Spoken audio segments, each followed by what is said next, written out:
Hey guys, what is up? It is Keaton here with TechSmart, and today we are going to be looking at the T-Mobile G2x made by LG, and I'm here with Chad Smith, and he's going to take us through the rundown. Keaton, first I just want to welcome you to the LG booth. What we're going to go through now is this is the T-Mobile G2x with Google by LG, and this is considered what we call one of our super phones. The cool thing about the G2x is it features our Tegra 2 processor, the same processor that was in the G Slate that we just went over. The great thing about the Tegra 2 processor, it actually is 2.5 times faster than a single core processor. So what that's going to give your viewers is the capabilities to do high console level gaming. The great thing about that is the GeForce graphics card, since it is made by NVIDIA, is a very, very high-end graphics card. And what that's going to do is give you console level gaming up to 60 frames a second. There's actually an application that you can download right now that's called a Tegra Zone. And what Tegra Zone is an application that's free on the Google Marketplace, so you can download high-definition, high-end console level gaming.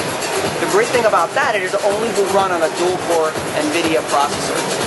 So what you're going to get is high graphic games on that. Okay. Another cool thing to point about the device is on the back here, you notice we've got an 8 megapixel camera.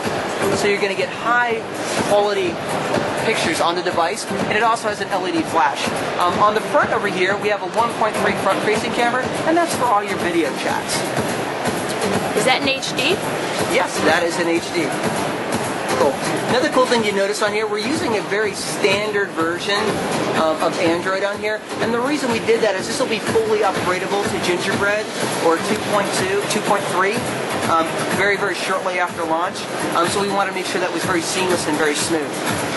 Another really cool thing on here, we're going to go back over here into our video player, is this actually features full 1080p output for video. So it's going to give you high definition output. It actually has an HDMI port that's on the side, so you can connect to your TV. What you see on the device is what you're going to see on the TV. So it's actually very, very cool. Another cool thing to kind of demonstrate is I wanted to show you the kind of latency or the delay factor that's actually built into the handset. And this actually demonstrates a couple of different things. 1080p as well as the Tegra 2 processor. I'm just going to take my finger here and I'll move that bar down. And I want you to see that there's zero latency. It automatically is going to be a fast forward and go directly into that. So there is no buffer or no latency or delay on that. On the bottom down here, I want you to see this. This says DTS. That's Digital Theater Surround Sound. So it's actually theater surround sound. It's going to be simulated on the device. There's actually 2 speakers on the side over here and then 1 on the top. However, using via HDMI, when you connect up your TV, if you have surround sound, actually that will transfer surround sound right onto your television. So that's kind of the basic run-through on the device itself. Could you explain Tegra Zone for me? Absolutely. What Tegra Zone is an application that was put out by NVIDIA, and what it does is it encompasses multiple different game developers, such as Gameloft, such as EA Sports, and what they're able to do is take their console-level games and put them on the device that actually can run them.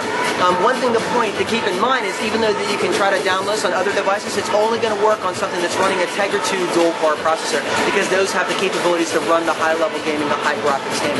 So what you're getting basically is console-level games on your handset. Okay. Sweet. Another thing to point out is this is with T-Mobile, so it will be HSPA or 4G. It will be capable of 14.4 megabits per second on your download and 5.7 megabits per second on your upload, as well as corresponding 3G technologies as well. Very cool.